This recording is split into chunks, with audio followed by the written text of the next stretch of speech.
Mesdames, Messieurs, bonjour. Très heureux de vous retrouver comme chaque mardi à partir de la station régionale de Constantine pour le Bonjour d'Algérie, je dirais de l'Est du pays, non pas seulement de Constantine. Alors, on va d'abord commencer par l'association Waha et le mois d'Octobre Rose qui continue jusqu'à la fin du mois, bien sûr, et toute la campagne de sensibilisation pour lutter contre le cancer du sein et surtout, montrer que les gens peuvent accueillir ces malades tout au long de la journée, les aider d'une manière psychologique et quelquefois même logistique. Donc nous recevrons deux membres de l'association Waha, mesdames Nzel et Nahal. Elles viendront tout à l'heure sur le plateau nous en parler. Dans la deuxième partie, aujourd'hui commence la campagne de vaccination antigrippale et ça sera surtout le territoire national et le docteur Touati Azdin qui représentera la direction de la santé de la Wilaya de Mila viendra nous parler du programme spécifique à la Wilaya mais qui est à peu près le même sur tout le territoire national. On terminera avec la nutrition puisque la directrice de l'Institut de l'alimentation et de l'agroalimentaire qui est l'INATA de Constantine tient un congrès international sur la nutrition et tout ce qui a trait à la lutte pour la famine, mais aussi et surtout la sécurité alimentaire. Elle viendra nous en parler, c'est le professeur Bourlot Halima. Voici le programme complet de ce Bonjour d'Algérie, mais avant tout, nous avons décidé de reprendre une vieille habitude que nous n'avons pas perdue, malheureusement, mais que nous allons remettre à l'ordre du jour. C'est une petite balade sur Constantine avec la voix du maestro Allah yarhamou Mohamed Tahar El-Fergani. حين وصلت لمدينة الهوى عقلي طاير حين وصلت لمدينة الهوى عقلي طاير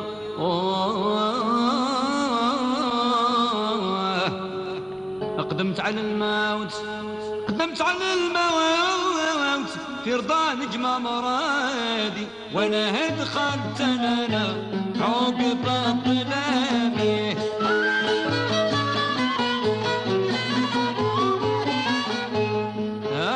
قصة رفيقي وصاحبي على الغفلة المصارفة. J'espère que vous êtes comme moi je ne me lasse pas de cette balade matinale. Marhaba bikoum, mesdames de Waha, madame Nzel Salima, vous êtes docteur et vous êtes membre active de Waha. Marhaba bik. À vos côtés, Nahal Jabila qui est membre de l'association. Marhaba bik. Alors vous me faites le plaisir et l'honneur d'être avec nous pour le mois d'Octobre Rose, mais apparemment Octobre Rose, c'est une vieille histoire à Waha. Oui. Enfin, d'abord c'est nous qui vous remercions. On vous remercie donc de nous donner l'occasion de parler de notre association qui est quand même, ça fait quand même plus d'une dizaine d'années. Ça fait 11 ans exactement. Ça fait exactement 12 ans même. Oui, 12 donc c'est une association d'aide aux malades atteints de cancer. Voilà. Très bien. Et vous êtes une équipe Une équipe de bénévoles. Il faut le rappeler. Hein, voilà, c'est des bénévoles. Donc, l'objectif premier de cette association, c'était d'héberger des malades qui viennent de tout l'Est algérien. Commencer le CHU de Constantine, donc rayonne sur tout l'Est algérien, surtout la prise en charge du cancer. Donc donc il n'y avait pas au niveau des wilayas, il n'y avait pas de traitement, il n'y avait pas de service d'oncologie. Et c'est pas comme actuellement. C'est pas comme actuellement. Donc on a vu donc ce qui nous a rapproché, ce qui nous poussait un peu à cette association, donc c'est que nous avons, on a été tous concernés par cette maladie au niveau de la famille, et lors de nos déplacements au niveau du CHU, donc on a vu des malades qui viennent de loin, qui n'avaient pas les moyens de se faire héberger dans de bonnes conditions. L'hôtel, c'était d'abord, des fois c'est hors de prix aussi. C'est hors de prix, donc c'est au détriment de leur santé. Il y a un abandon du traitement. Donc, on s'est dit, pourquoi pas essayer de créer un espace où le malade est accueilli dignement, où il fait son traitement. Bon, je ne vous cache pas, au départ, c'était un rêve. Hein. Oui. C'était un rêve. Absolument. Un rêve, on n'y croyait pas trop. Mais la réalité, elle est tout autre. Maintenant, c'est jamais assez, on ne le remercie jamais assez. Donateur. Ceux qui, surtout ceux qui ont les bâti, on peut le voir tout aux à l'heure. mécènes qui ont bâti cette... Donc c'est énorme, c'est énorme. Et on reçoit donc des malades qui viennent de l'Est algérien. Et de plus en plus, on reçoit même au-delà de l'Est algérien. On en parlera peut-être un peu plus tard. De l'émission. Voilà. Je comprends. Vous êtes médecin, donc vous avez peut-être une relation directe, mais Madame Nahal, vous n'êtes pas médecin. Comment vous êtes arrivée Moi, à cette... je suis atteinte d'un cancer. Donc, après ma maladie, dès que j'ai terminé le protocole de chimio et radiothérapie, et je me suis dit qu'il est temps de se donner à cette pathologie parce que durant mon parcours de traitement, j'ai vécu des moments très difficiles et j'ai décidé d'être au service du malade, si Dieu me donne de la force pour pouvoir aider. Alors de patiente, vous êtes devenue membre active de l'association. De patiente, oui. Je suis passée à... Comment vous êtes allée vers Waha? Parce que apparemment, comme Waha, comme son nom l'indique, c'est l'oasis des malades. Oui, le Waha, ça a été avec une cousine qui est membre fondateur de l'association. Et elle m'en a parlé déjà quand elle me rendait ses visites quand j'étais malade. Et elle m'encourageait d'être... pour elle, c'est une thérapie qui va beaucoup m'aider à faire face à ma maladie. Et c'est comme ça que, dès que j'ai eu la force de pouvoir aider, je n'ai pas hésité à être au service de Waha. Et en plus, vous êtes un bel exemple que le cancer n'est pas une fatalité. Non, du tout. Ce n'est pas le cancer que tue, M. Smaïl, du tout. Du tout. Le cancer, c'est la lourdeur du traitement qui est un peu difficile. C'est le parcours. Oui, c'est le parcours du malade, c'est faire face à une rupture de traitement, faire face à un manque de prise en charge, c'est ça. Des fois d'information. Oui, quand on n'est pas informé, on est un peu perdu. C'est bien d'être orienté. Informé, il n'y a pas d'information, il n'y a pas une culture de santé, il n'y a pas là où se diriger pour vous aider, pour éclaircir. C'était très difficile au début, quand la maladie comme ça... On vous l'annonce des fois d'une manière sèche. Je ne vous cache pas, ça a été un vrai séisme pour moi, mais alhamdoulilah, Rabbi subhanahu. Non, mais je dis, vous êtes le meilleur exemple que, d'abord, ce n'est pas une fatalité. En plus, on peut être dévoué aux autres et rester, et puis surtout raconter. Je pense que raconter son expérience, c'est très bénéfique pour les autres malades. D'abord, les malades ne se sentent pas seuls. Elles ne sont pas seules, il y a d'autres. Mais c'est ça justement le rôle des associations, du mouvement associatif. Et c'est pour ça qu'on dit toujours, plus il y a d'associations, plus l'information est là, parce que les services de soins sont souvent dépassés. Il n'y a pas le temps, on n'accorde pas suffisamment de temps pour apporter certaines choses, certaines informations aux malades ou au grand public. Donc je pense que c'est ça le rôle des associations. Et Madame Nahal est là, c'est un exemple vivant que le cancer, donc on peut vivre avec, on peut activer avec et on peut faire part aussi de son vécu, de son expérience. Oui, je pense que... Mais il y a un côté positif pour le cancer.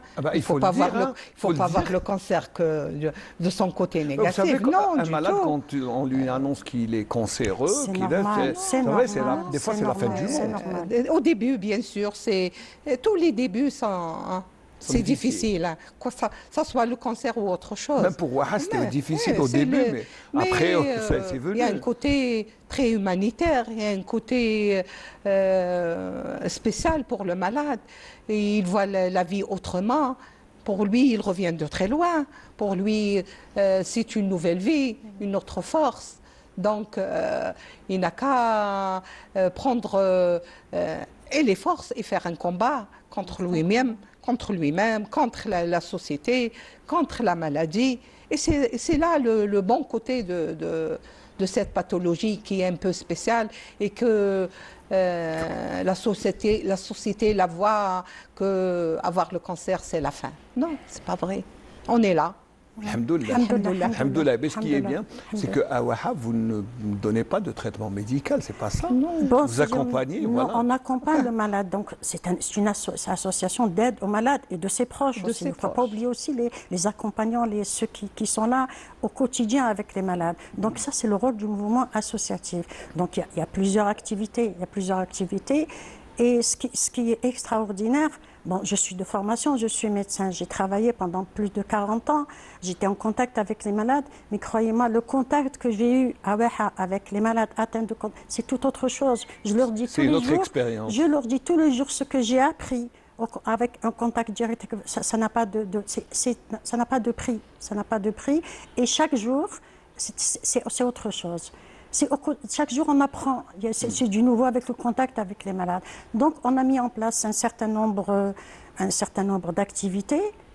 Alors, je vais citer, vous leur faites du sport, d'abord, Oui, ce qui est oui, très oui, important. oui, oui. Vous leur donnez des conseils de nutrition. Oui. Vous leur donnez des conseils de tricotage pour essayer de passer. Mais ce qui est bien aussi, récemment, vous avez introduit l'art-thérapie. Donc, c'est beaucoup de choses. Bon, moi, je vais parler en ce qui nous concerne en tant que médecin au niveau de cette association. Donc, on s'est rendu compte qu'il y avait quand même un vide. Je le redis encore, il y a une bonne prise en charge, alhamdoulilah, il y a une bonne prise en charge. De la prise en charge médicale. Mais il y a le reste, c'est surtout parler des facteurs de risque, parler comment vivre avec le cancer, parler de surtout la maladie. Le médecin n'a pas le temps d'expliquer aux malades et surtout aux femmes, parce que, on le dit, le plus grand nombre de malades qu'on reçoit, ce sont des femmes, et c'est le cancer du sein. Donc, parler avec pourquoi la maladie, comment vivre avec cette maladie, il y a une méconnaissance totale. Avant d'être malade, on ne sait pas ce que c'est que le cancer. Donc ça, c'est notre rôle en tant que médecin, d'expliquer c'est quoi le cancer, pourquoi le cancer et comment vivre avec le cancer. Et croyez-moi, c'est une foule d'informations qu'on apprend. On est en contact avec les malades, mais on apprend. C'est l'expérience des autres, c'est ce qui est important. Voilà. Je vais vous demander de suivre avec nous le reportage que nous avons effectué la semaine passée.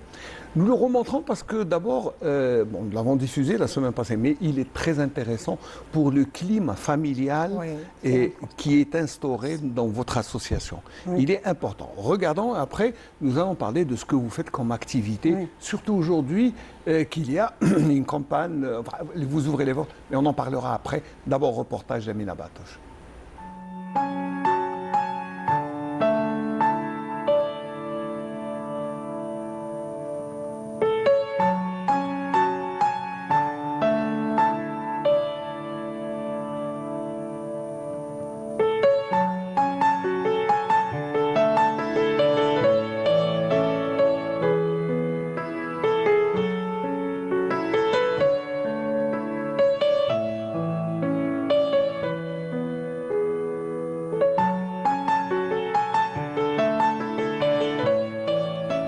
pour avoir plus d'informations, c'est-à-dire اني هذا هو نخرط معاه مازلت ما نبليش يعني ما نبليش واش يديروا اكزاكتومون مي ديجا هكا اكو دوي شت ديجا جيتي تري ساتيسفي علاه ديجا لا بريزون شارج تاع الناس يجيو ويباتوا هنا عندهم كذا حاجه تشرف. جيت عند الواحه باسكو عندنا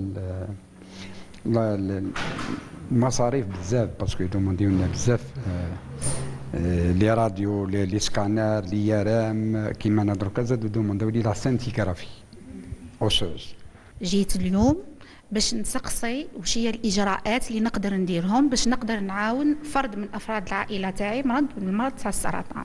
كاين تكفل نفسي، كاينه خليه اصغاء، كاينه رعايه، كاينه امور بزاف راح تعاون المريض نفسيا باش هو بعد يتغلب على المرض نتاعو.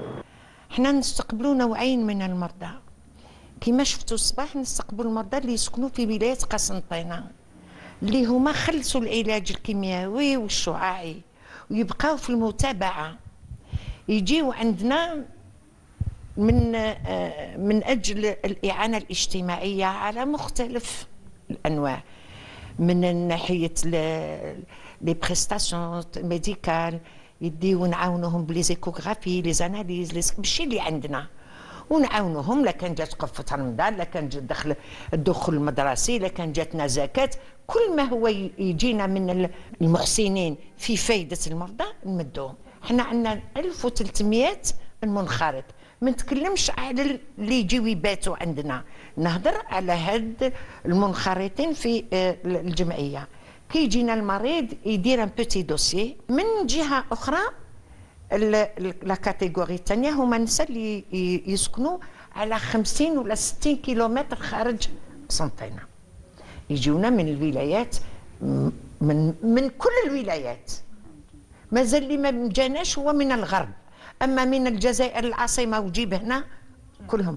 من نهار حلينا جمعيه وحا حتى اليوم رانا قريب 600 مريض جا عندنا يبرجي.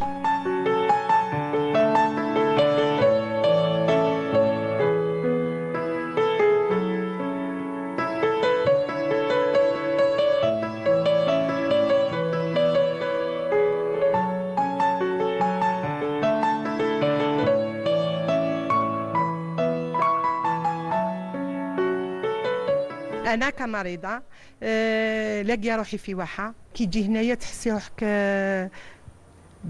الاز.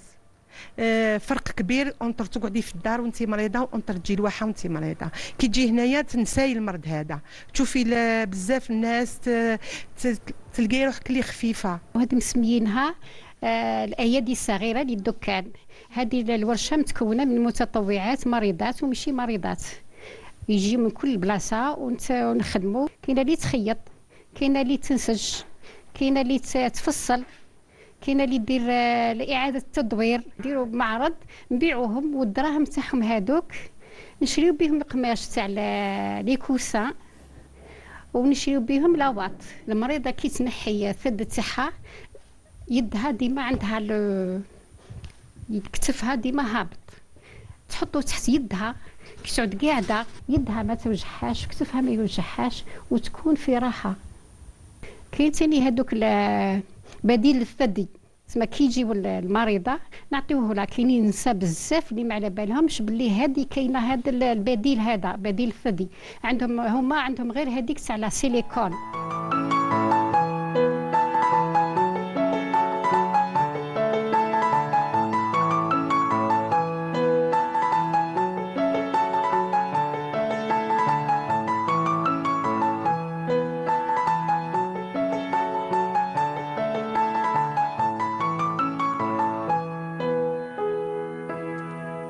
أنا من العلمة ولاية الطيف، رانا في راحة تامة من ناحية ذيك البسيكولوجية ولا النظافة.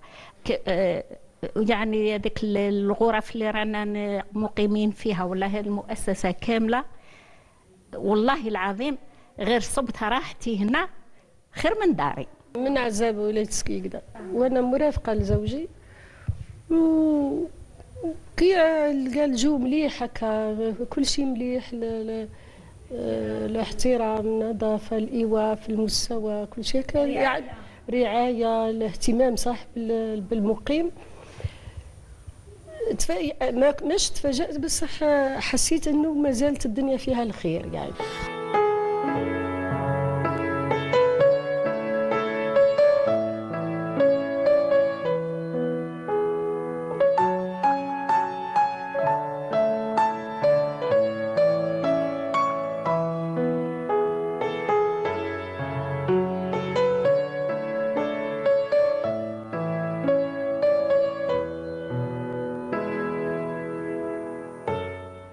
Voilà, très belle preuve de solidarité, mais surtout d'accueil pour les malades et leurs familles. C'est extraordinaire. C'est pour ça qu'on vous remercie, on vous accueille. C'est bien ce que vous faites. Continuez. Ce qui est bien, c'est que maintenant, ce genre d'association existe un peu sur tout le territoire national. Oui. Et ça vous encourage encore à aller de l'avant, je pense. Mais il en faut d'autres. Hein. Il en faut d'autres. Il n'est pas suffisant, j'ai compris. Surtout, on est là aujourd'hui pour le cancer du sein. Il faudrait des associations spécialement pour le cancer du sein.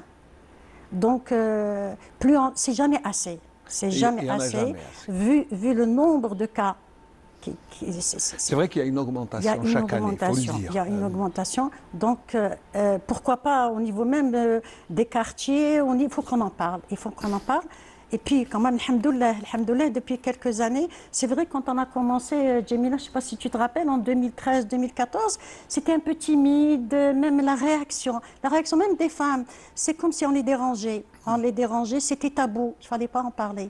Mais on n'osait même pas dire le mot cancer. Le mot était tabou. On n'osait pas dire Saratan. Le mot était tabou. Et ça, surtout le cancer et ça. Même avec des femmes, hein. On a été vers des cités universitaires, c'était très difficile pour nous d'en parler. Mais avec le temps, alhamdoulilah, avec la généralité, avec Octobre Rose, il y a quand même, c'est un tabou, ça s'est levé, c'est un tabou qui est levé.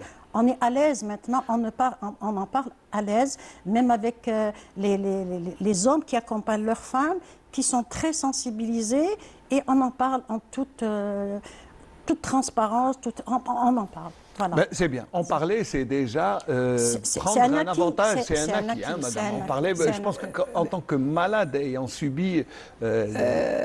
en parler, c'est pour moi une thérapie. Hein, parce que ne pas parler, c'est déranger. On est dérangé au fond de nous-mêmes. Ne pas parler, c'est une maladie qu'on n'arrive pas à combattre. Donc le combat se fait avec la parole aussi, hein. C'est important. La parole... L'écoute. L'écoute, oui, bien sûr. L'écoute, c'est très important.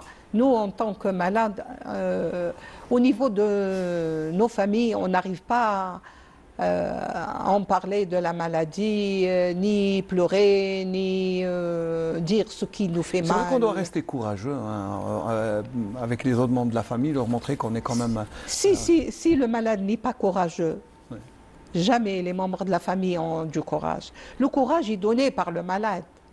Il est transmis indirectement par le malade.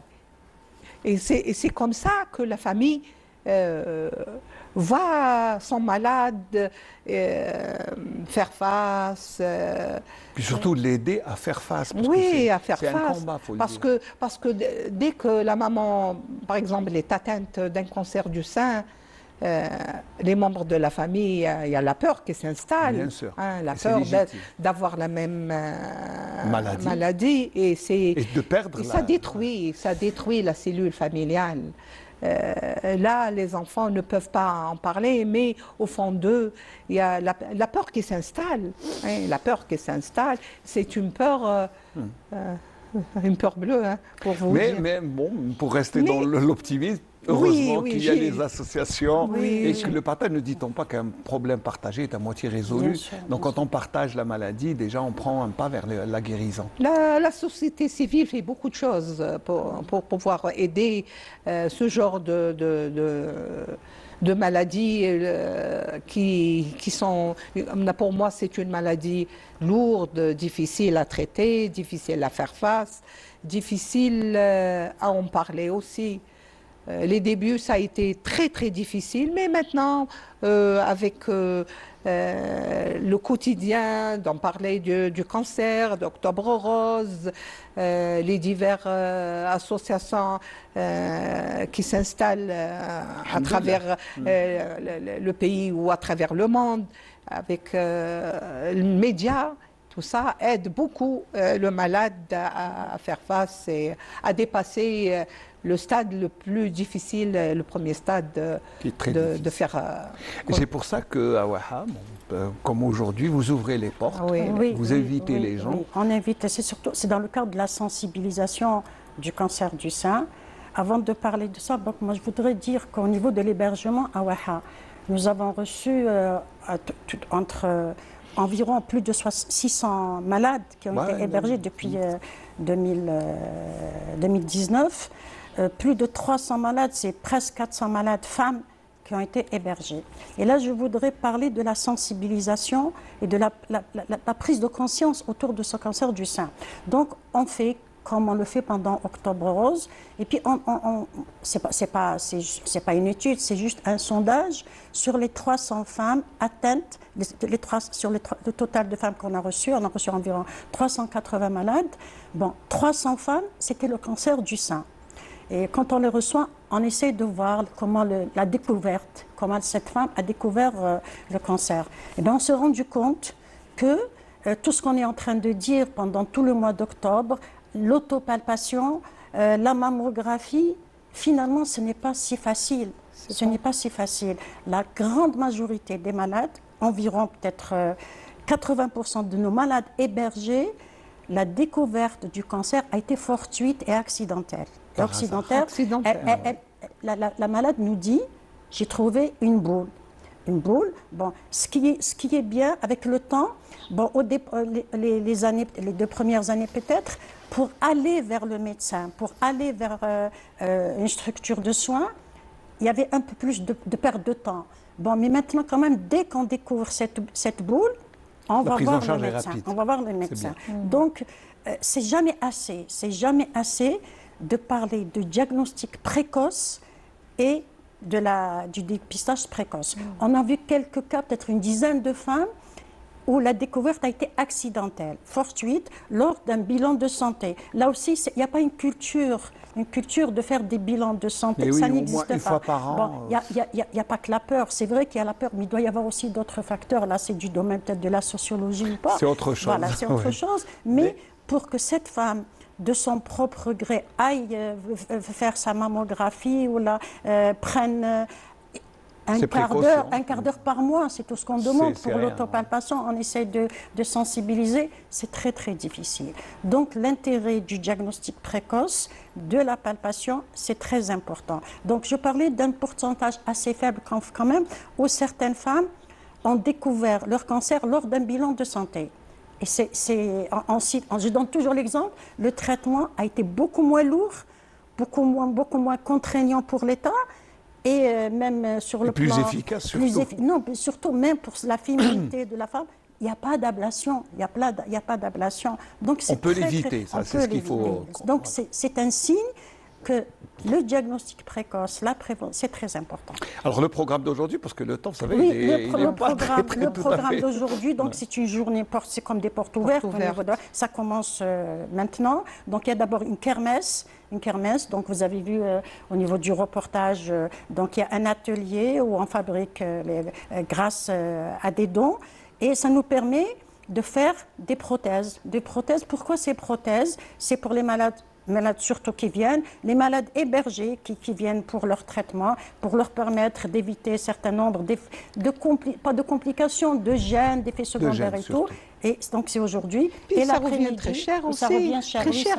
La prothèse coûte 12 000 dinars sur le marché, 16 000 dinars, selon la qualité de la prothèse. Donc, rappelons que vous donnez la prothèse gratuitement. Oui, gratuitement.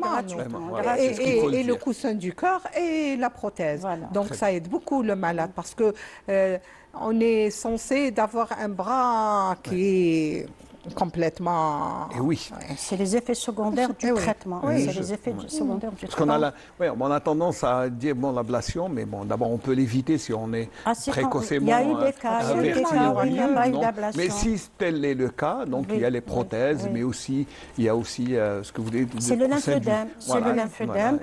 Et là aussi, c'est notre rôle en tant que médecin au niveau de l'association, avec ces femmes, de leur expliquer d'abord, de dire que ce n'est pas une complication qui est liée, parce que beaucoup de femmes disent comme chez l'Ilmard. Non, ce n'est pas le cas. Donc, c'est lié au traitement. C'est la circulation lymphatique qui est interrompue et tout. Donc, on leur explique une hygiène de vie, les gestes élémentaires au niveau de chez soi, parce que quand même, c'est une nouvelle vie. C'est une nouvelle vie, ce qu'il faut faire quotidiennement. Il faut s'adapter. Il faut s'adapter. Et là, vous êtes là pour les aider à s'adapter. Oui, à s'adapter.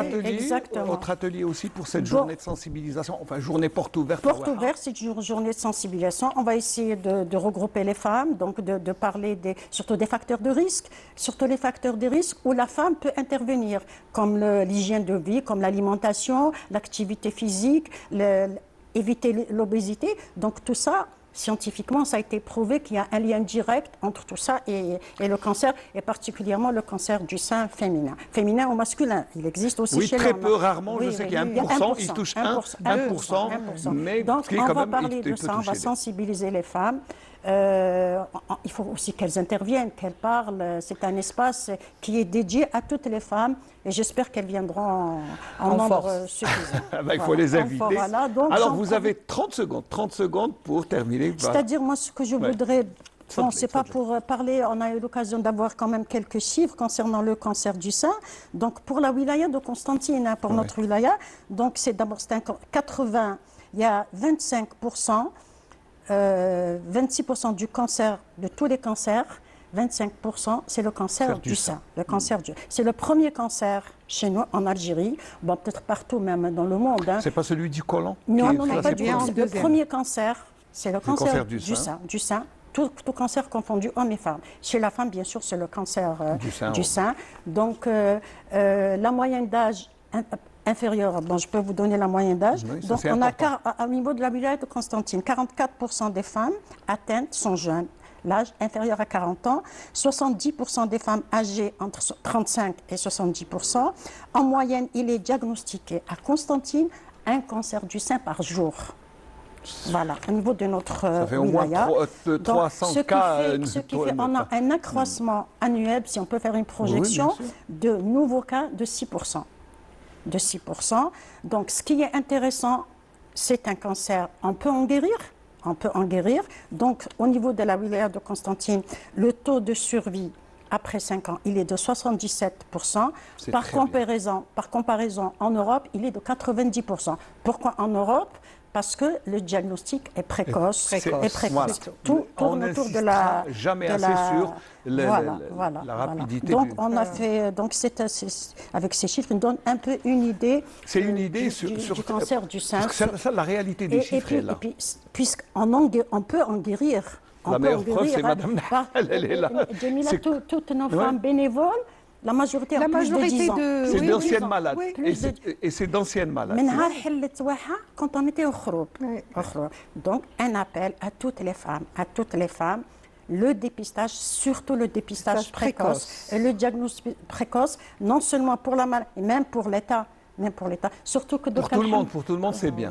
Et pour l'État, et pour les finances, et pour les malades, et pour tous les bénéfices. Même, on dit que l'oncologie, tout est pris en charge par l'État. La chimiothérapie, la radiothérapie, un peu moins la radiothérapie. Donc, c'est insuffisant la radiothérapie. À Constantine, il y a encore un centre de radiothérapie privé.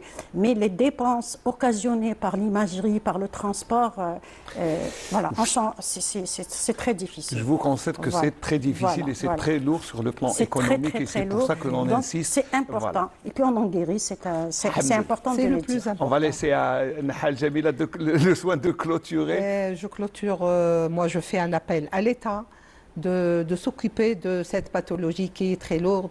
Je fais appel à ce que dans chaque PMI, il y ait un échographe qui peut aider toute femme qui se dirige vers une polyclinique de trouver une aide facile à détecter ou à déterminer s'il y a un nodule quelque part sur le sein et d'arriver à aider ces femmes malades parce que le cancer n'est pas une fatalité. On peut en survivre. Vous êtes le meilleur exemple. Mais c'est surtout aux femmes de se prendre en charge et ne pas laisser jusqu'à arriver à un stade où l'ablation devient inévitable. Donc c'est pour ça peut-être que c'est une culture, monsieur. Voilà, c'est une culture de la santé qui manque énormément. C'est pour ça qu'il faut instaurer cette culture de prise en charge et de ne pas se laisser jusqu'à Un dernier point, Bark, puisque vous avez parlé au début de la vaccination contre la grippe qui commence. On va en parler dans le prochain plateau. Donc c'est pour profiter, pour faire un appel aussi à toutes ces femmes, à tous ces malades atteints de cancer du sein. Bon, il n'y a pas qu'après 60 ans, il y a aussi quand on a une maladie chronique, quand il y a une baisse de ce vaccin. et l'immunité, c'est très important. Voilà. Peut-être que vous aurez l'occasion d'en parler. On va en parler juste après avec le docteur Bouafia. Voilà. Mesdames, merci beaucoup. Je rappelle que vous représentez Waha, l'association. C'est vous, parce que vos témoignages sont importants, surtout qu'ancienne malade, et en tant que docteur, et en tant que bénévole. Et à comme ça, merci beaucoup. On remercie toute l'équipe de Waha. Moi, je fais appel aux bienfaiteurs, aux donateurs de se dire que Waha se manifester encore et d'aller vers... Pas seulement Waha, vers toutes les associations, on a les toujours aider. besoin d'une aide. Waha, pour tenir le coup, pour faire face, il faut que... Alors, je vais lancer l'appel pour vous. Très bien, très bien. Voilà, messieurs, dames, tous les mécènes, qu'ils soient à Constantine ou à travers tout le pays, il faut aider les autres, c'est le devoir de tout être humain et de tout bon musulman, c'est d'aider son prochain qui est dans le besoin. Voilà, n'oubliez pas, un petit don, il n'y a pas de don insignifiant. Quand il y a des millions de petits dons, ça fait beaucoup de choses. Et ça peut grossir, ça peut aider. Waham, je m'en souviens, j'étais témoin, ils sont partis de 0 dinar. Ils se retrouvent avec une très belle structure qui peut accueillir des gens. Vous avez accueilli plus de 600 depuis. C'est extraordinaire. Donc, pour les encourager, héberger, oui. Et le malade passe un séjour là chez nous, un mois et demi. Et je sais qu'il ne manque de rien. Et à comme ça, on va juste transiter pour aller vers le deuxième sujet de ce Bonjour d'Algérie, qui est la campagne de vaccination contre la grippe, et qui est très importante. Et comme le disait le docteur Selima, c'est bien de dire que même les malades, les femmes atteintes du cancer doivent faire le vaccin antigrippal parce que l'immunité baisse. Voilà, ça c'est un conseil. On en parlera avec le docteur Bouafia Azdin qui vient de Mila. Allez, juste une petite transition et le temps de remercier encore une fois Waha. N'oubliez pas, aujourd'hui, c'est des jours des portes ouvertes au siège de Waha. Allez-y.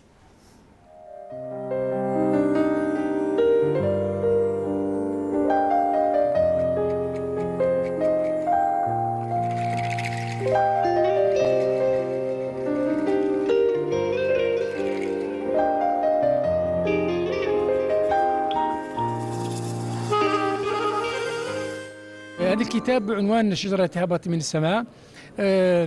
الحقيقة أنا قدمت للمكتبة الجزائرية أكثر من 50 كتابا، فيها ما هو اجتماعي، فيها ما هو نفسي، فيها ما هو تاريخي. هذه الرواية اشتغلت كثيرا على الموروث وعلى الذاكرة، وحلقت في عوالم العجائبية وعوالم الأسطورة، لأن في موروثنا الثقافي الجزائري عموما والصيفي خاصة هناك محطات مضيئة في الذاكرة في التراث لا يلتفت إليها الجميع، وحينما تحكى هكذا ببساطة. الإبداع له قدرة كبيرة على إعادة تفجيرها وعلى إعادة بنائها وعلى تقديمها للعالم في ثوب يليق بها.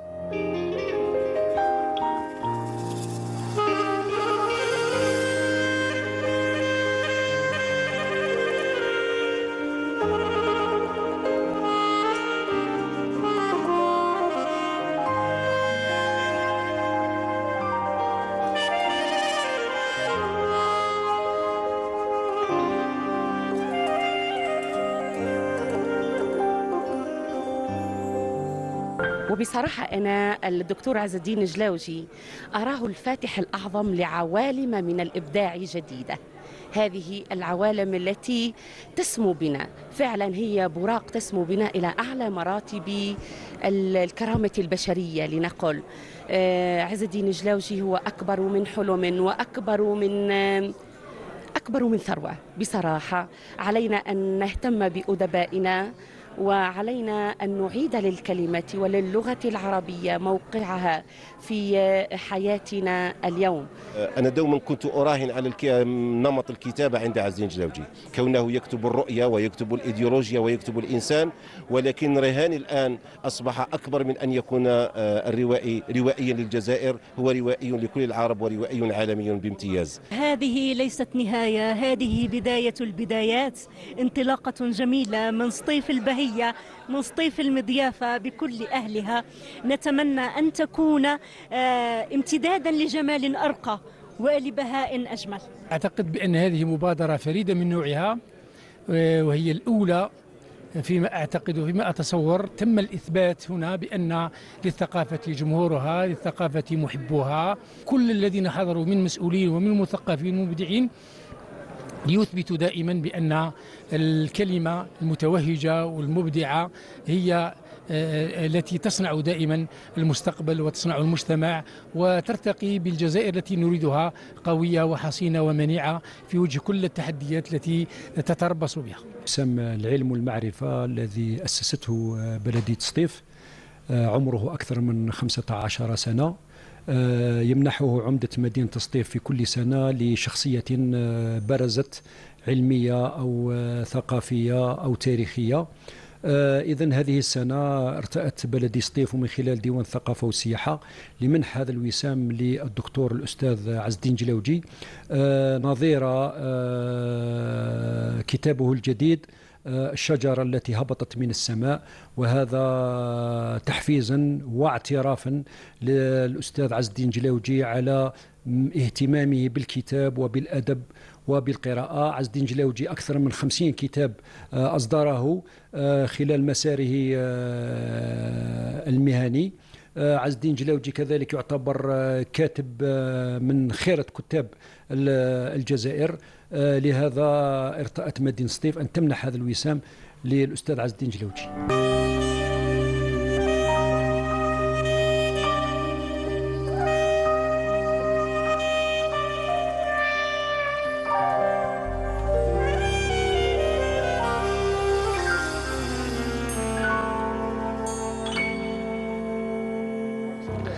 Voilà.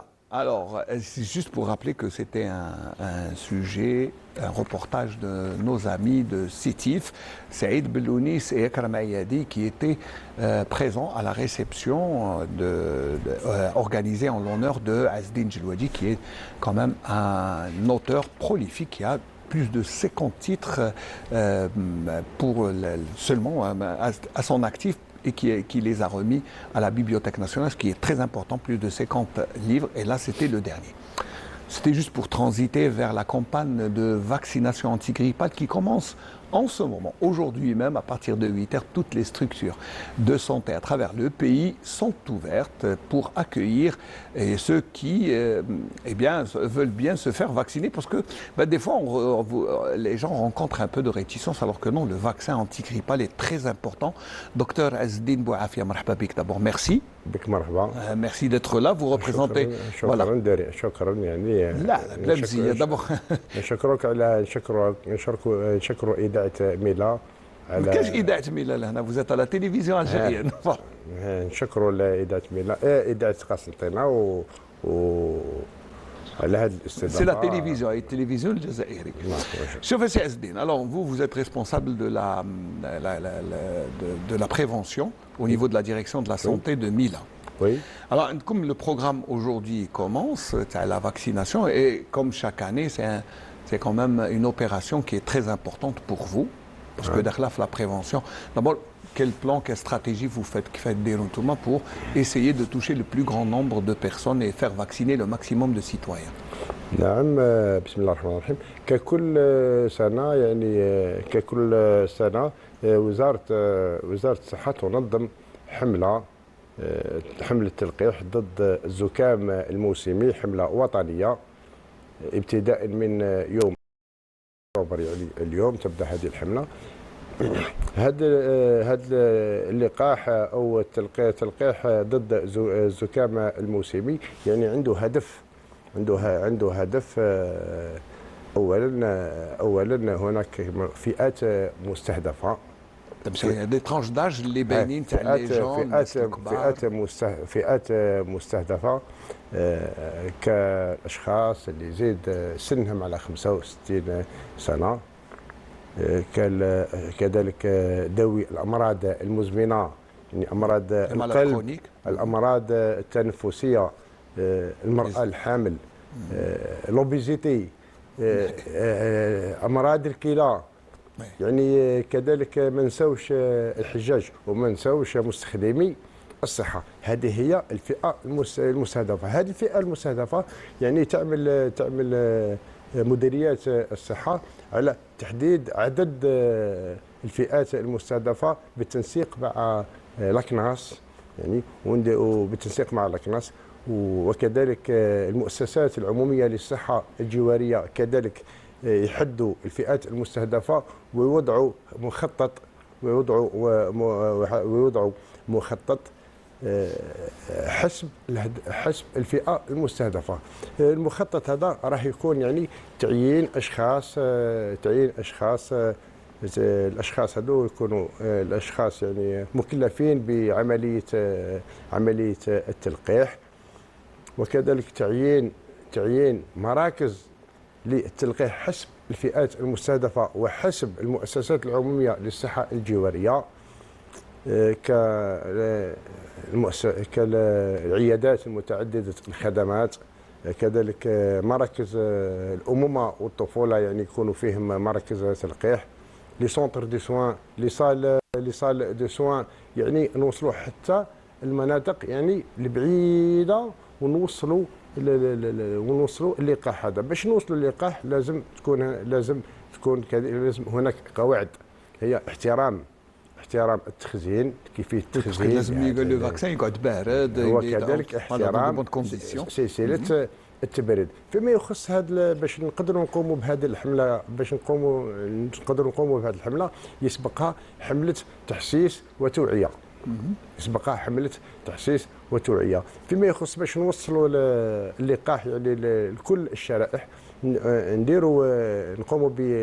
نقوموا بعملية او ديزاكسيون بالتنسيق مع مديرية الشؤون الدينية ونوصلوا هذا. Voilà, ce qui est bien, c'est que par exemple les relais les عندكم, ce sont les mosquées à travers la direction des affaires religieuses. Voilà, vous faites des campagnes au niveau des mosquées avec les mourchidat, les imams. Ça, c'est aussi pour essayer d'avoir le maximum de gens vaccinés. Bien sûr,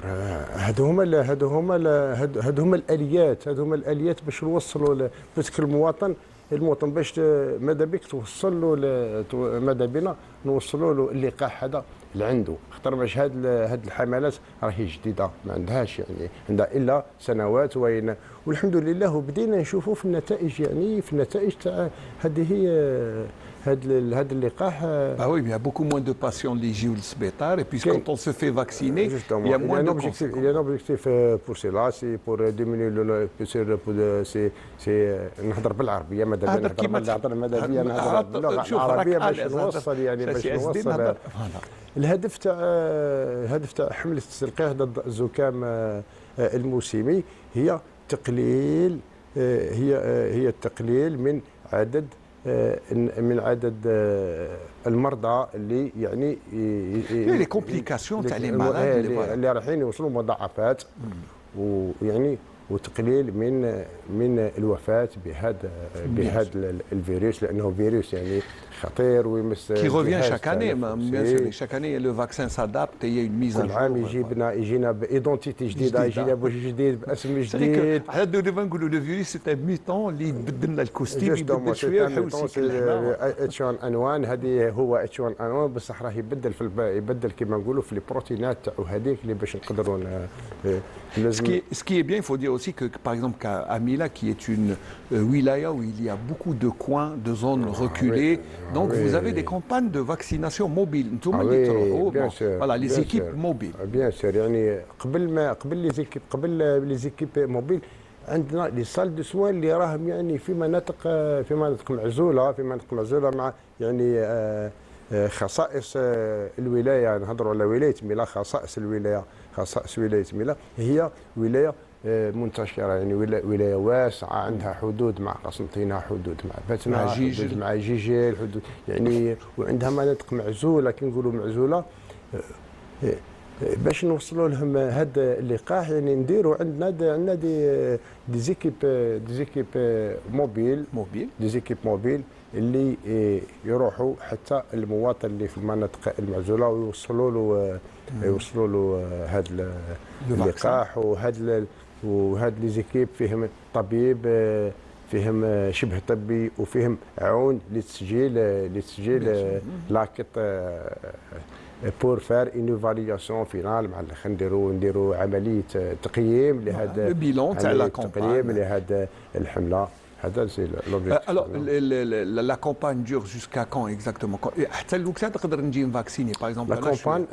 لا كومباني تبدا في موسم الخريف، يعني موسم الخريف 15 شهور، وتكمل حتى الابريل ماي، لان بعد افريل ماي راه يكون ان اوتر فاكسان، يكون ان اوتر يعني فيروس اللي راح عاش 6 شهور معنا وراه يروح يديكيزي ويزيد يجي. il va changer, va s'adapter. يدير انفيتاسيون، ويعني وعدد الجرعات اللي رانا نتلقاوها الحمد لله. يعني كي تشوفوا عندي هنا الكالندري، يعني الله يبارك، يعني جرعات يعني تقدر تكوفري Il y a une quantité suffisante pour toute la population, il faut le dire. Je crois qu'on parle au niveau national de plus de 2 millions de vaccins disponibles. C'est pour toute la population cible. Ciblée, bien sûr. cible يعني اللي سبق وتكلمنا عليها، يعني ذوي الامراض المزمنه، المسنين، الناس لوبيزيتي، البيرسونال دو لا سونتي يعني. وفي هذا السياق عندنا يعني 2 من المؤسسات الصحيه، يعني مؤسسات صحيه جواريه اللي توصل هذا اللقاح للمواطنين، يعني في كافه التراب ولا في كافه الاقليم الجيوصحي تاع الولايه، والمؤسسات الاستشفائيه اللي تضمن يعني التلقيح للمستخدمين الصحه تاعها. وفي كل يعني مؤسسه استشفائيه نلقاو دو سونتر دو فاكسيناسيون، دو زيكيب فاكسيناتريس، اون ايكيب فاكسيناتريس اللي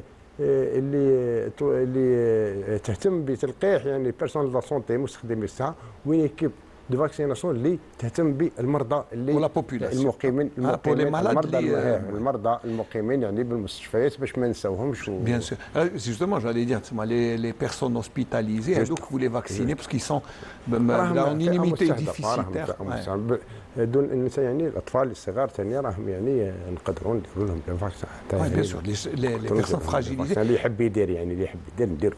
C'est vrai qu'il y a des enfants qui sont fragiles et qui doivent اللي عندهم مساكن ليمينيتي ناقصه شويه.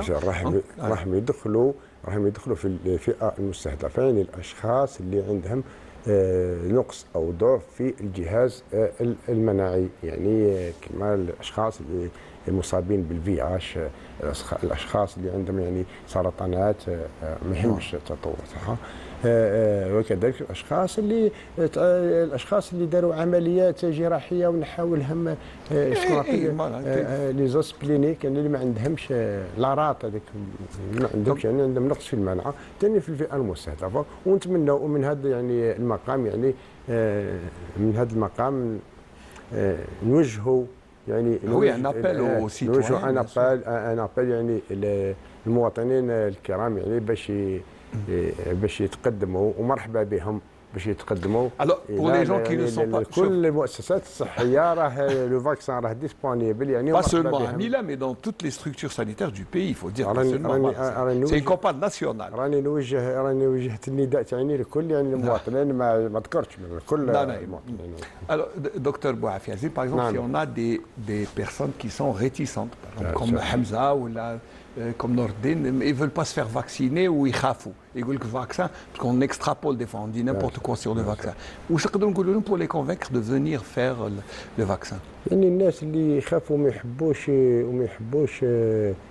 يحبوش يعني يتلقاو هذا اللقاح اللي يجي كل عام. الحمله هذه راه قلنا كل سنه، ماذا بهم يعني يتفضلوا عندنا ونفهموهم عن قرب يعني، ونعطيهم كما نقولوا فوائد هذا اللقاح، وبروبابليمون بالك حتى يعني نخوفوهم يعني من المضاعفات. حنا ماذا بينا سياسه الترغيب صحيين، يعني سياسه الترغيب هي اللي تجيب فائده، ونقوموا بحمله تحسيس وتوعيه، يعني حمله تحسيس وتوعيه فيما يخص هاد الناس يعني ريتيسون. نديروا حملات تحسيس وتوعيه ونذكروا هاد الشريحه هذه، ونوجهوا لهم نداء يعني خاص، وماذا بينا يعني يتقربوا عندنا الى مراكز التلقيح وين رايحين يوجدوا طبيب الله يبارك، طبيب شبه طبي توت ايكيب يعني فرقه اللي يقدموا لهم يعني نصائح يقدروا يعني يقدروا يقنعوهم بهذه العمليه. Il faut surtout rappeler qu'au-delà de 55 ans, c'est pratiquement obligatoire. 65 ans. 65 ans. 69 سنه كما مذكور يعني في التعليمه الوزاريه رقم 23 مؤرخه في 6 اكتوبر 2024 يعني تاع السنه هذه. وعندنا ثاني السنه الفريطه كذلك كانت هناك تعليمه وكانت هناك حمله. وفيما يخص يعني كنا نذكر يعني فيما يخص ولايه ميلا السنه الفريطه تلقينا 20,000 جرعه، درنا منها 19,676 جرعه يعني pratiquement vous avez écoulé, vous avez vacciné. On a كما نقولوا on a consommé toutes les doses يعني الحمد لله. نتمناو يعني نتمناو برك هاد الحملات هادو يجيبوا كما نقولوا يزيدوا يجيبوا كما نقولوا ياتوا ثمارهم ان شاء الله. ورانا يعني في كي نقيموا يعني رانا الحمد لله نقصوا يعني الناس اللي تلقاو يعني مضاعفات ونقصوا يعني في Je crois aussi que le fait que nous avons traversé la période de la Covid, ça a beaucoup aidé. Parce qu'on a remarqué que durant la période de Covid, la grippe, non, c'est parce qu'on était déjà vaccinés contre la Covid, même si ce sont deux virus différents. Mais il y a eu cette campagne de sensibilisation à la Covid qui a aidé les gens à aller se faire vacciner contre la grippe. يعني كنت على لا بيريود تاع الكوفيد يعني لا بيريود هذيك كانت هناك يعني لي موين دو كانوا عندنا يعني لي موين دو بريفونسيون يعني كنا نطبقوا قواعد الوقايه باخذ كما نقولوا لو ماسك لا ديستانسياسيون لو لافمون دي مان هادو بكل هذا واش خلا سي لي ميزور ديجيين هادو دو بريفونسيون سي لي ميزور دو بريفونسيون وين خلاو يعني لا غريب تنقص وراك لا غريب تنقص. وتعلمنا يعني كانت عندنا ان اكسبيريونس تعلمنا من الكوفيد في المواطنين تعلموا ومستخدمين الصحه كذلك يعني زدنا تعلمنا امور وعطينا ان اكسبيريونس. ورانا كي نشوفوا درك نمشيو في الشارع نشوفوا ناس مديرين دي بافات. Il faudrait continuer à observer ces mesures d'hygiène. Mais il ne faut pas se laver les mains régulièrement. Et quand on est malade, mettre la bavette pour les autres, pour ne pas toucher les autres. Voilà. Bien sûr. هذا واش يعني تعلمنا لونتيتي هذه وعدتنا فاسيل وعدت الريفلاكس. والانسان يكون عنده مرض هكا يعني مرض تنفسي ولا نشوفوه داير البابات ونشوفوه هاز لو جال معاه كما نقولوا صلاب لمعني. تعلمنا امور والحمد لله هذه امور ايجابيه فيما يخص يعني فيما يخص خاصه فيما يخص الامراض المتنقله عن طريق التنفس كما الاتش 1 ان سي لا بافيت يعني هي La bavette, et quand on éternue ou là on tousse, il faudrait le faire le bras. Il y a des gestes, bien sûr. Il y a des gestes. Les gestes barrières, comme on les appelle à Douma, les gestes barrières. Des règles d'hygiène. Très bien. Peut-être un dernier mot avant de nous quitter, docteur Bouafi Azdine. نعم يعني عندي كلمه يعني المواطنين يعني الخوتنا المواطنين خاصه ابائنا يعني وخوتنا يعني اللي اكثر من 65 سنه يتقدموا الى مراكز التلقيح. راه اللقاح راه موجود وراه كاين اطباء يعني اطباء اكفاء وكاين شبه طبيين وكاين يعني يلقى توت ليكيب اللي رايحين يديروا الفاكسان وما يخافش يعني. هنا كاين تاثيرات جانبيه كاين بس قليل سي غار بتيت فيير هكا د رياكسيون. وهاد لو فاكسان لو فاكسان ماهوش يعني حاجه كما يقول لك يديروا لك لابيس ويديروا لك كذا رانا مفاكسينيو كل سنه يعني درك راهي سنوات وحنا نديروا في هاد الحملات هذه.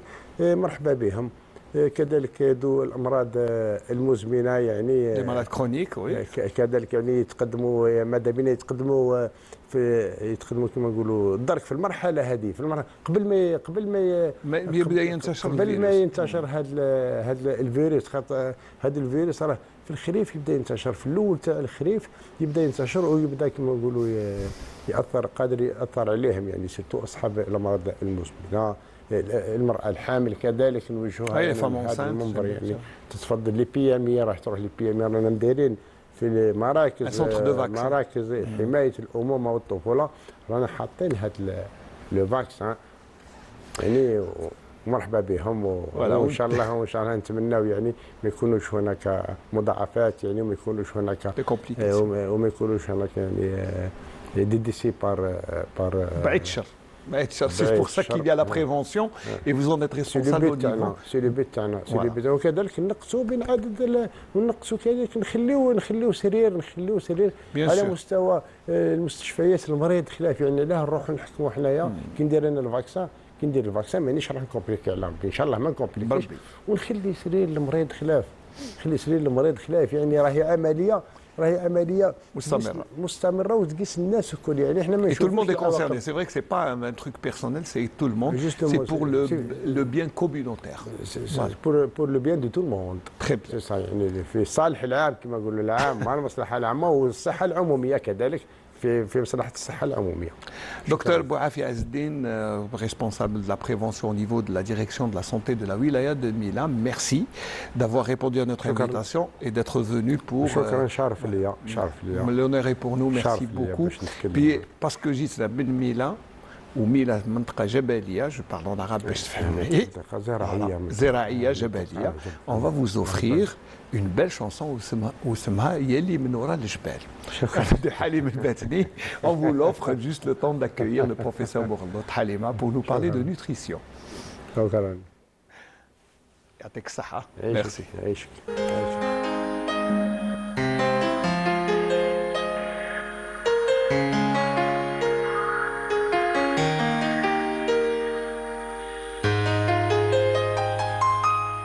يلي وراه الجبال ربي جيباه يا لالال يا لالال لالال يجعل حبيبي يطول غهيبه يا لالال يا لالال لالال عاشق قليبي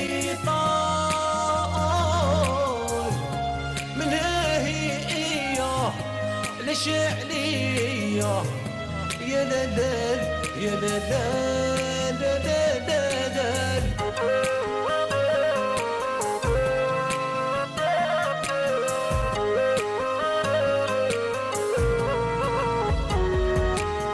يلي وراه الجبال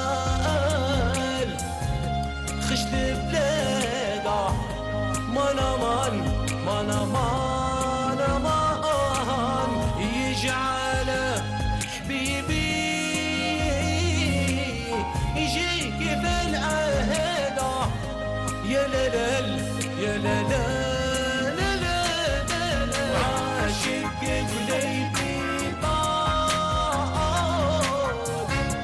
من هي لشعلية يا لالال يا لالال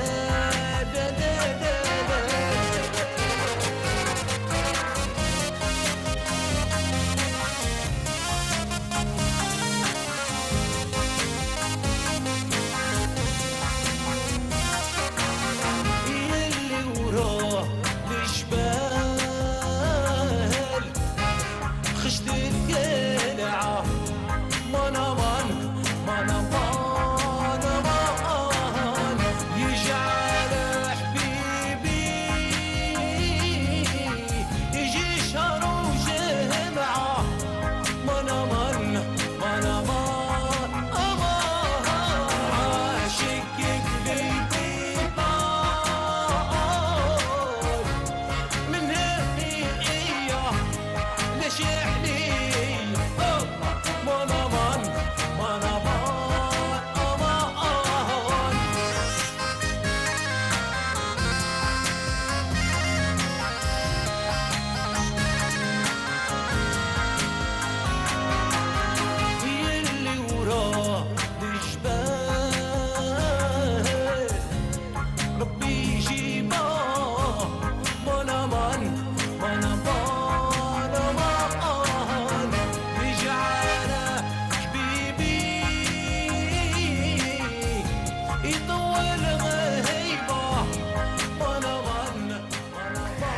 salue bien sûr notre ami Halim El-Batni qui est en Europe et on espère, Inch'Allah, يجي من الغربة, comme on dit.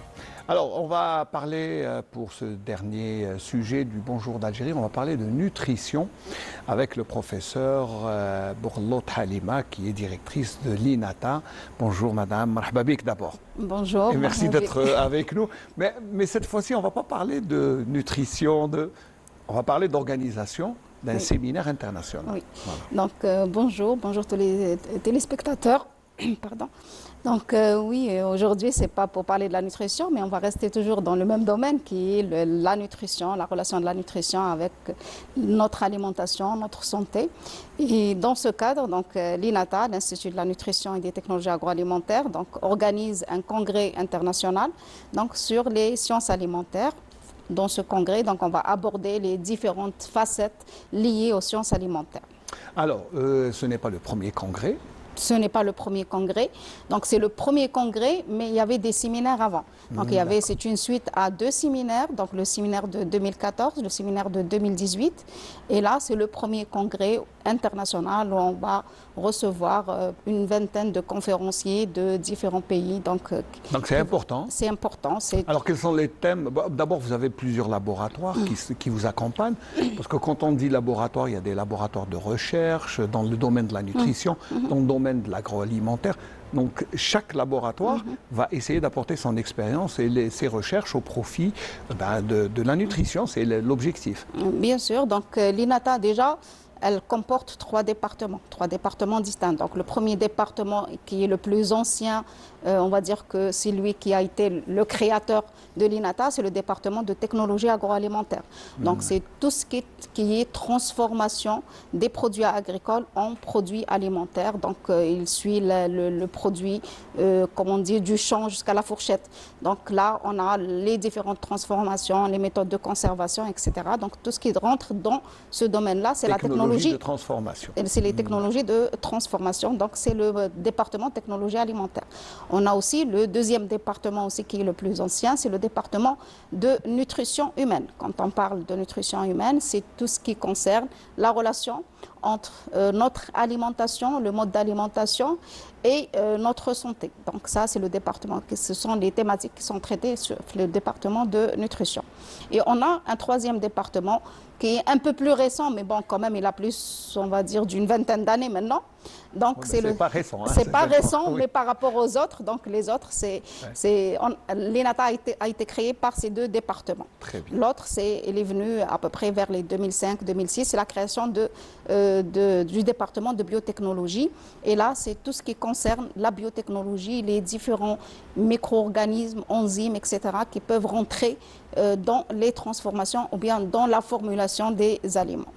La thématique que vous avez choisie pour ce séminaire, ce congrès international, quelles sont les thématiques? Parce qu'à chaque fois où vous choisissez un thème précis, si ma mémoire est bonne, en 2018, vous avez émis comme objectif 2030 pour mettre fin à la famine dans le monde.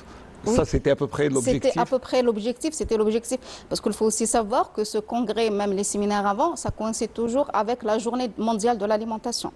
La journée mondiale de l'alimentation, c'est organisé par la FAO, c'est un grand événement, donc tout ce qui concerne l'alimentation dans le monde, donc tout ce qui tourne autour de notre alimentation. Donc l'objectif de la FAO en 2018, c'était la faim zéro vers 2030. Donc ça, c'était l'objectif à cette période, c'était en 2018. On n'est pas très loin, on est à 6 ans. On est à 6 ans, mais il y a des événements qui se sont passés. La Covid n'était pas prévue. La Covid n'était pas prévue, les guerres n'étaient pas prévues. Oui. Et donc c'est une conjoncture très difficile qu'on est en train de passer, qu'on a passé et qu'on est encore en train de passer. Donc cette conjoncture mondiale, elle a des impacts sur notre sécurité alimentaire. Et c'est à partir de là qu'on a eu l'idée aussi de travailler sur la sécurité alimentaire durable en Algérie. Quels sont un état des lieux actuel, quelles sont les innovations qu'on peut apporter et aussi quels sont les défis auxquels on est confronté. Justement, la sécurité alimentaire sera au centre de ce congrès. Justement, donc ce congrès-là, donc la thématique principale, c'est la sécurité alimentaire. comment assurer la sécurité alimentaire en Algérie. Comment un peu, c'est un défi en fin de compte, c'est un défi national, c'est un défi mondial.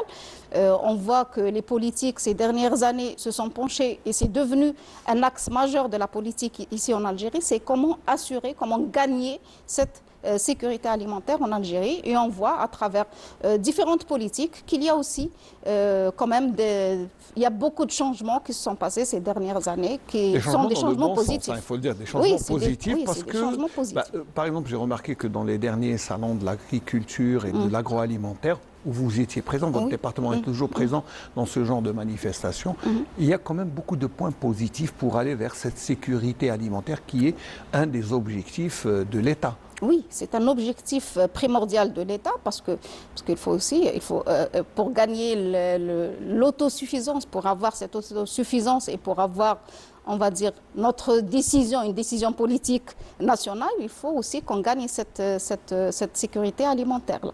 Qui devient le credo de tout un pays. Oui, voilà. Et ce qui est bien, c'est que nous avons les outils. Nous avons les outils, nous avons suffisamment de recherche, nous avons suffisamment de cadres, nous avons suffisamment de moyens pour gagner cette sécurité alimentaire-là. Il faut savoir que l'Algérie a été saluée ces 2 dernières années pour ses efforts, donc saluée même par la FAO, l'Organisation mondiale de l'alimentation, pour les efforts, surtout ces 2 dernières années, pour combattre la faim, pour aller vers la sécurité alimentaire, pour aussi travailler sur la sécurité alimentaire durable, c'est-à-dire quand on parle de durable, ça veut dire qu'il ne faut pas que ce soit uniquement dans les grandes villes, il faut que ce soit dans les petites villes, il faut que les villages, il faut qu'on aille. Donc ça, c'est un travail aussi politique qui est très salué par l'Organisation mondiale de la santé. Voilà, c'est des efforts... Vous faites bien de souligner les efforts politiques qui sont en train d'être réalisés. Et là, bon, moi j'ai bien aimé le spot que vous avez, enfin le suivre, on va demander à Nabil s'il est prêt, parce que c'est le spot annonce et ça va nous permettre de voir les différents labos qui participent avec vous à ce congrès, mais aussi les personnalités qui vont intervenir. Spot.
Voilà, on remercie Ahlam Khenghi, voilà, qui a fait le spot. Voilà. Justement, c'est un travail d'amateur, mais qui est bien fait. Qui est bien fait. Voilà. Alors, là, on a vu quand même dans le spot qu'il y a eu beaucoup d'intervenants et chacun dans un thème précis. Il y a beaucoup de thématiques, la valorisation du produit local, les transformations. C'est beaucoup de choses que vous allez aborder. Oui, parce que quand on parle de sciences alimentaires, c'est des fois on a l'impression que sciences alimentaires c'est quelque chose de on s'intéresse à une petite facette, mais non, les sciences alimentaires, ça touche à presque toutes les parties. Non, donc on a tout ce qui concerne l'agriculture, la transformation de l'agriculture, tout ce qui concerne la relation de l'alimentation et de la nutrition et la santé, tout ce qui concerne l'innovation et la production de nouveaux produits et la transformation, l'innovation dans la conservation des aliments, parce qu'on sait très bien, ces dernières années, on a des pertes énormes. C'est ce que j'allais dire, parce qu'en termes d'innovation, on a beaucoup de pertes, on a le khayr kayn, oui. Mais comment pour bien le conserver, ou surtout le transformer pour ne pas le perdre. Justement. Donc ça, c'est le noyau de notre formation, des études qui ont été faites, qui sont encore faites au niveau de l'INATA et au niveau des grandes instituts nationaux. Donc on a aussi nos partenaires. Il y a aussi d'autres universités au niveau de l'Algérie. Donc on va dire, dans les sciences alimentaires, l'INATA, c'est le pionnier dans tout ce qui concerne les technologies agroalimentaires, la nutrition, etc. Mais il y a aussi maintenant d'autres universités qui forment dans ce domaine-là. Je sais que aussi l'Institut de nutrition est présent par ses recherches. Vos recherches, que deviennent-elles? Parce que maintenant, l'État encourage à l'université même la création de start-up pour les jeunes, pour essayer de fructifier leurs recherches pédagogiques. Alors, il faut dire, donc vous avez parlé tout à l'heure des laboratoires. On a 4 laboratoires de recherche. Donc, c'est des laboratoires de recherche qui sont affiliés à la Direction générale de la recherche scientifique et du développement technologique, donc la DGRSDT. Donc, ces laboratoires de recherche, ils tournent toujours autour de ces thématiques. Donc on a le laboratoire de nutrition et technologie agroalimentaire, on a le laboratoire de biotechnologie et qualité des aliments et on a le laboratoire de génie agroalimentaire, donc tout ce qui concerne les transformations alimentaires. Et on a le 3e, donc qui est un petit peu sur 2 universités, donc c'est l'université Constantine Al-Nuts, qu'on appelle alimentation, nutrition et santé. Donc sur l'université Constantine, en tout ce qui concerne l'alimentation et tout ce qui concerne la santé, c'est avec la faculté de médecine, université Constantine 3. Donc on a. Mais les deux vont de pair, on va dire. Les deux vont de pair. Donc on peut pas dissocier ces deux thématiques. Donc ça, c'est les laboratoires de recherche, donc qui sont affiliés à l'INATA et domiciliés à l'INATA. Donc les travaux de recherche, ça tourne autour de ces travaux-là. Et pour tout ce qui est valorisation, donc malheureusement avant c'était toujours, on faisait des recherches et des recherches intéressantes. Il y a toujours qui restaient malheureusement dans les bibliothèques. Dans les bibliothèques, on fait des publications de très haut niveau, des publications internationales de très très haut niveau. Mais malheureusement, ces publications restent dans lettres mortes. Et c'est dommage. Donc il n'y a pas un effet sur la société, sur le monde socio-économique. Ces dernières années, il y a un changement de la politique de l'État, c'est comment encourager pour valoriser ces produits de la recherche. Et la création de start-up. La création de start-up. Donc maintenant, depuis les 2 dernières années, c'est la 3e année, c'est les premiers essais de ce qu'on appelle le 275, un diplôme, un brevet ou une start-up. Donc ou bien on sort avec un brevet qu'on va fructifier après, que ce soit avec une entreprise ou par soi-même, ou la création de start-up. Et ça concerne les étudiants donc, en graduation de master ou bien les étudiants en post-graduation, donc des doctorants qui finissent par créer leur propre entreprise. Et donc, comme on dit, au lieu qu'il soit demandeur d'emploi, c'est lui qui va être créateur d'emploi. Donc ça, c'est la politique de l'État. Et on a vu que sur les 2 dernières années, il y a un engouement vers cette politique-là par les étudiants. Parce que maintenant, les étudiants sont conscients. Il y a l'ouverture sur le monde. Ils voient les possibilités, ils voient les perspectives. Il y en a pour créer leur propre entreprise. Et ils arrivent à voir maintenant que c'est possible. Donc même si je vais commencer par une micro-entreprise, mais c'est possible de créer cette micro-entreprise et c'est possible de la voir évoluer. Et donc, on va voir, sur les 2 dernières années, on a presque 50% de nos étudiants, de nos mastérants surtout, qui vont vers cette voie-là pour créer leur propre entreprise. Et ils suivent des formations en entrepreneuriat, des formations en comment monter un cahier de charge, comment monter sa propre petite entreprise, etc. Et donc, cet engouement-là, on est en train de le voir pratiquement au bout des mains. Et vous les accompagnez, les premiers pas dès qu'il y a l'idée après c'est Oui, l'innovation. dès qu'il y a l'idée, il faut aussi dire que l'État a quand même mis certains, on va dire, paramètres pour réguler ça. Il y a aussi des accompagnateurs comme l'incubateur de l'université, comme le CATI, comme le BLEU, le Bureau de liaison entreprise-université. Donc, c'est des organismes qui vont aider l'étudiant et qui vont former aussi l'étudiant. Parce que nous, on forme dans tout ce qui est alimentaire, mais le reste de l'entreprise, comment gérer, comment créer, comment gérer, comment avoir la relation avec les clients. Donc ça, c'est une autre formation qui sont liées, mais qui se font en parallèle avec la formation de l'étudiant. Moi, ce que j'aime bien dans votre département, dans vos départements, c'est aussi les produits du terroir. Qui font l'objet de beaucoup d'études par vos étudiants. Oui. Alors, les produits du terroir, il faut dire que c'est un label qui est dans le monde. On va citer, par exemple, à titre d'exemple, le parmesan en Italie, mais chez nous, nous avons le Bouhazat qu'on a accompagné pour le labelliser. Qu'on a accompagné pour le labelliser. Donc, nos équipes de recherche travaillent sur les différentes thématiques. Et le premier produit qui est labellisé en Algérie, c'est ce fromage Bouhazat. Donc, pour le les gens ne connaissent pas. Les gens ne connaissent pas. C'est un fromage traditionnel algérien. Donc, il est de la région de Chaouia. Donc, on le retrouve beaucoup plus. Le Bouakit, Bessa, c'est la région Chaouia, donc c'est un fromage de très très bonne qualité. Nutritive. Parce qu'il faut c'est un produit sain. C'est un produit sain et on peut le considérer comme un produit probiotique parce qu'on a fait les études sur ce produit-là et donc on a défini quels sont les micro-organismes qui sont présents et quel est leur intérêt, donc leur intérêt fonctionnel pour donner la texture, l'arôme, etc. Mais aussi pour sur l'effet sur le microbiote, sur notre santé. Et donc, il y a des micro-organismes qui sont de ce qu'on appelle la bonne flore ou la flore utile du corps. Donc, c'est un produit très, très riche et qu'on doit valoriser au maximum. Et donc, c'est en collaboration avec le ministère de l'Agriculture. Et il y a une cellule qui est spécialisée dans la labellisation des produits de terroir. Et c'est le premier produit qui a été labellisé, produit de terroir algérien, ici en Algérie. Et c'est le fromage Bouhazat. Et c'est à Oum-le-Bouakhi, je crois. Et c'est à Oum-le-Bouakhi, donc l'association Imsenda, qui est un partenaire aussi, donc par la même occasion. Pour ne pas les citer. Pour ne pas les citer. C'est une association justement pour la protection du patrimoine national. Donc on peut la citer, ce n'est pas uniquement dans le cadre Non, mais je plaisante parce que c'est des partenaires, c'est des gens qui sont bien, qui œuvrent à essayer de sauvegarder tout ce qui est patrimoine.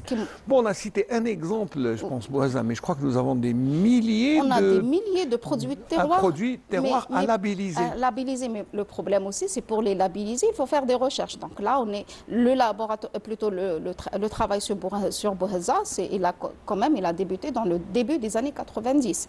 Oula, et ce n'est que maintenant, oui. Parce qu'il faut le connaître, le produit.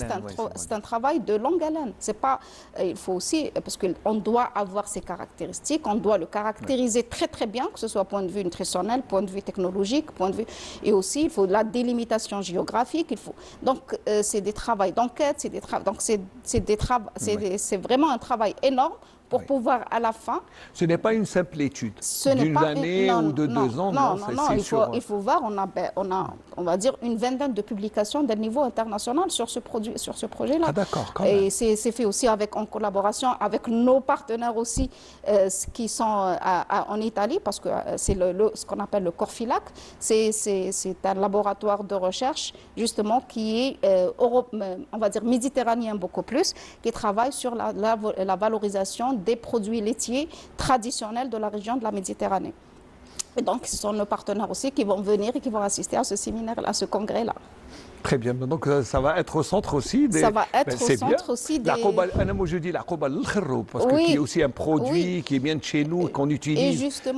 Et justement, ce n'est pas uniquement le kharroub, parce que dans les... Cité ce que je connais. Donc on a aussi, on connaît la figue de Bni Maouch, de Bjaya, on connaît l'olive de Sig, on connaît les dates pas traditionnelles, pardon, les dates de terroir, des dates de Tolga, etc. Donc on a les produits à labelliser, même nous, on a même pensé, pourquoi pas, comment on dit, c'est l'eau de rose, l'eau de fleur d'oranger. Donc la distillation. Donc ça, c'est des produits de terroir, c'est les utilisations. Donc ça, c'est aussi des produits à valoriser.